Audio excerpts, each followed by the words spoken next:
7h-10h sur Radio Courtoisie, suivez la ligne droite. Et on retrouve David Engels pour sa chronique Europe et Identité. Bonjour David Engels. Bonjour, merci pour l'invitation. Merci à vous d'être avec nous ce matin encore. Alors Paris, Bruxelles, Vienne, Bratislava, Varsovie. Quand on vous suit sur les réseaux sociaux, on a l'impression que vous êtes constamment en mouvement, David Engels. Quelle est l'impression que vous ramenez de ces voyages, dites-nous ?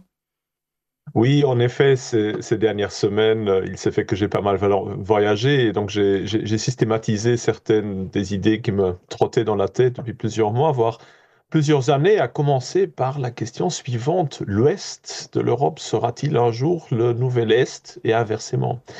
Parce que lorsque j'ai émigré en Pologne il y a 6 ans, c'était pour deux raisons. D'abord, l'enthousiasme de retrouver là-bas en plein essor une grande partie de ce qui s'était largement éteint à l'ouest du continent, le christianisme, la confiance en l'avenir, la classe moyenne, la propreté, la sécurité, la décence, et enfin une population culturellement assez homogène et solidaire. Et deuxièmement, un gouvernement conservateur qui dénonçait, du moins en parole, les erreurs de l'Occident et promettait de conduire la Pologne sur une voie alternative, en étroite association avec ses autres partenaires d'Europe centrale. Quel contraste avec ma Belgique natale. En effet, puis en France, on s'en lècherait les doigts.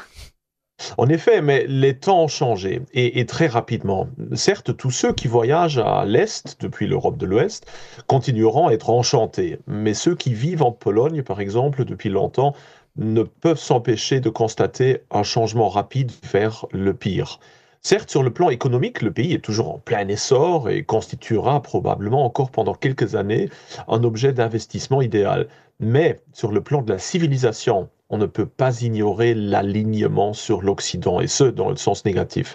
Car les derniers résultats électoraux l'année dernière, correspondent parfaitement aux changements subtils de ce que l'on voit dans les rues, pas seulement à Varsovie. Les églises se vident rapidement. L'immigration en provenance du Sud global est de plus en plus visible. Les panneaux publicitaires géants, omniprésents, font la promotion des tendances les plus vulgaires du mainstream américain. Les jeunes deviennent de plus en plus woke et se baladent dans les rues avec l'anneau nasal classique, les cheveux bleus, les sacs en toile de jute avec le logo de l'Antifa. Les drapeaux arc-en-ciel et les magasins de cannabis pullulent. Les écoliers ont les yeux rivés sur leur smartphone à la moindre occasion. Je le vois tous les jours à l'école, quand j'amène mes enfants. Plus les gratte-ciel scintillants s'élèvent dans le ciel de Varsovie, plus la ville devient sale et ce peuple de mendiants et de sans-abri. Et la liste pourrait encore s'allonger. Bien sûr, ce que je décris ressemble à une plainte de très haut niveau, car ceux qui se rendent à Varsovie depuis Paris ou Berlin continueront toujours à être enchantés. Mais la tendance est clairement à l'alignement. Et est-ce que vous croyez que cette évolution est inévitable ? Je le crains, oui.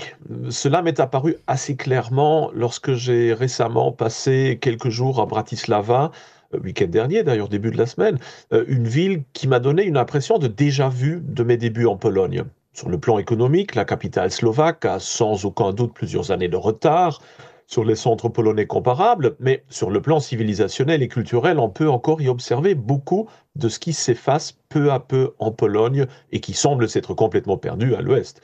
Mais le tourisme, le libéralisme sauvage, la soif d'Occident, l'omniprésence des smartphones et des médias sociaux ont également commencé leur travail de destruction là-bas, et il me semble évident que des phénomènes comparables à ceux de la Varsovie moderne ne tarderont pas à se produire. L'état d'esprit politique, d'ailleurs, que j'ai pu percevoir lors des différentes réunions auxquelles j'ai pu participer était également un peu effrayant. Comme en Pologne, on sous-estimait complètement l'importance du combat culturel et identitaire, et on pensait qu'il suffisait d'éviter la migration de masse et de bannir les symptômes extérieurs du wokisme, avant tout le mariage homo, les transitions sexuelles ou le drapeau arc-en-ciel, pour être du bon côté. De plus, tout le monde était persuadé que l'arrivée au pouvoir de Donald Trump constituait un tournant décisif et que désormais la gauche était battue, également en Europe. Et finalement, on se complaisait dans la conviction que la Slovaquie avait toujours été patriote, catholique, attachée à la famille, et ne tomberait donc pas si facilement. En résumé, il suffirait de continuer à renforcer la liberté politique pour contrer efficacement et durablement les tendances autoritaires de l'Occident, d'injecter de l'argent frais dans les caisses des citoyens afin de les convaincre par le succès de réélire le gouvernement et ainsi on allait pouvoir conserver en gros le statu quo et ne retenir de l'Occident que les aspects positifs. Combien de fois n'ai-je pas entendu cela en Pologne déjà? En effet, ça fait un peu années 90. Exactement, exactement. Et c'est là que la comparaison avec la France actuelle me semble d'autant plus surprenante. Certes, le pays est déjà tombé à bien des égards et ne sera plus jamais français de classe moyenne et chrétien dans les décennies, voire les siècles à venir, mais ira probablement vers un destin ethnique et politique similaire à celui du Liban ou de la Syrie. L'immigration de masse, la destruction de l'esprit de l'industrie, l'islamisation et la déchristianisation sont allés trop loin pour que l'on puisse inverser rapidement cette tendance. Mais au moins, entre-temps, on a assisté en France à un certain réveil politique chez de nombreux jeunes et surtout à la prise de conscience que l'identité est tout et que l'économie n'est rien. Mm. Évidemment, ce qui m'intéresse ici, ce n'est pas le niveau de l'activisme politique où les analogies rhétoriques peuvent donner en effet l'impression d'une sorte d'internationale conservatrice où Fico, Le Pen, Meloni, Orban, Kaczynski peuvent être considérés comme différentes facettes d'une même conviction fondamentale. Car la similitude du discours ne dit pas grand-chose sur la dynamique sous-jacente. Non, ce qui m'intéresse, moi, c'est la réalité du combat politique et culturel tel qu'il est mené au niveau des ONG, des associations, des paroisses, des petits groupes d'amis. Et si je compare là, sur ce point-là, la Pologne et la France, elles se comportent comme le jour et la nuit. Alors que la droite polonaise est encore aujourd'hui sous le choc et semble incapable de tirer les conclusions qui s'imposent de sa défaite électorale, une société parallèle de droite, de plus en plus importante, résiliente et militante, s'est développée en France, au cœur de laquelle ne se trouve rien de moins que la lutte désespérée pour la survie identitaire du pays. Je vous sens enthousiaste pour la France, c'est assez inhabituel de notre point de vue hexagonal. Est-ce qu'on peut vraiment comparer la France et l'Est de l'Europe, David Engels? Non, certes, la situation est très asymétrique, non seulement sur le plan économique, démographique et historique, mais aussi sur le plan migratoire. Celui qui n'a pas constaté par lui-même, dans ses tripes pour ainsi dire, ce que signifie l'absorption totale de sa propre ville natale par une civilisation totalement étrangère en l'espace d'une seule génération, alors que l'ensemble du système politique est fermement aux mains de personnes qui encouragent délibérément ce processus tout en effaçant toutes les sources de résilience, comme la foi, la famille, le patriotisme, eh bien, celui-là ne pourra probablement jamais vraiment comprendre ce que signifie réellement l'identité et le fait tragique qu'elle est beaucoup plus fragile qu'il n'y paraît à première vue.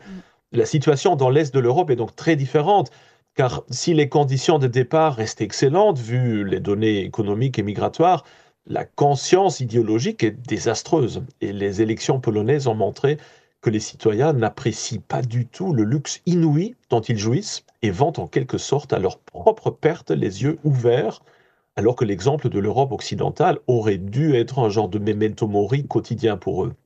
La Hongrie suivra-t-elle à long terme un chemin différent de celui de ses voisins, avant tout la Pologne? On peut le souhaiter, certes, mais ce ne sera probablement pas le cas, du moins à partir du moment où Viktor Orban laissera le pouvoir à un successeur. Si déjà des dictateurs comme Franco ou Salazar n'ont pas réussi à transformer durablement l'Espagne et le Portugal après plus de 40 ans de gouvernement conservateur absolu, Orban n'y parviendra pas non plus avec son pouvoir beaucoup plus court et nettement plus limité en tant que chef d'État démocratique. En effet, les grandes tendances civilisationnelles semblent se comporter comme des torrents historiques que l'on peut certes retenir temporairement, mais doivent de toute façon se frayer un chemin et s'arrêter d'eux-mêmes. Bon alors, et comment vous entrevoyez le futur de l'Est? D'abord, il est certain que, même dans les conditions politiques les plus extrêmes, il faudra de nombreuses décennies pour que le remplacement de la population soit aussi avancé qu'en Occident. Et les indicateurs économiques de l'Europe de l'Est, avec son énorme besoin de reconstruction, sont également très positifs. Mais n'oublions pas que c'était précisément dans un tel contexte de boom économique et d'optimisme libéral que l'Europe occidentale avait perdu sa vigilance et avait pris les nombreuses décisions erronées dont nous souffrons aujourd'hui. Sans revirement identitaire rapide et profond, la Pologne et ses voisins vont, à leur rythme, répéter exactement les mêmes erreurs que la France, la Belgique ou l'Allemagne. Et dans cette perspective, je ne pense pas qu'il soit exagéré de penser que la situation politique du continent pourrait s'inverser radicalement d'ici 5 à 10 ans, d'autant plus que l'ouest de l'Europe deviendra de moins en moins intéressant sur le plan économique et probablement aussi militaire, et que son contrôle par les élites mondialistes au pouvoir deviendra donc de plus en plus secondaire. Il se pourrait qu'en 2034, nous vivions dans une situation où la France et ses voisins, bien qu'en déclin économique et en proie à des troubles ethnoculturels permanents, soient contrôlés politiquement par la droite, tandis que les pays de Visegrad, en plein essor économique, seront fermement aux mains des libéraux de gauche et deviendront le principal vecteur de la présence européenne au sein de l'OTAN. Bien sûr, ce renversement de situation ne durera pas non plus. En effet, si l'on considère le déclin démographique dramatique, non seulement de la Hongrie, mais aussi de la Pologne, où le taux de natalité est à 1,16 d'enfants par femme, le remplacement de la population se produira même avec un taux de migration nettement plus faible qu'à l'ouest, sans parler de la bombe à retardement que constituent les questions de retraite et d'assurance maladie. Les pays de Visegrad pourront sembler, pendant encore quelques années, le futur de l'Europe, mais ils subiront inévitablement le sort de leurs voisins occidentaux, je crains. Bon, on va finir sur ces mots et de toute façon, on compte sur vous pour continuer à analyser la situation aux quatre coins de l'Europe, David Avec Engels. plaisir. Merci d'avoir été avec nous et je vous dis à la semaine prochaine.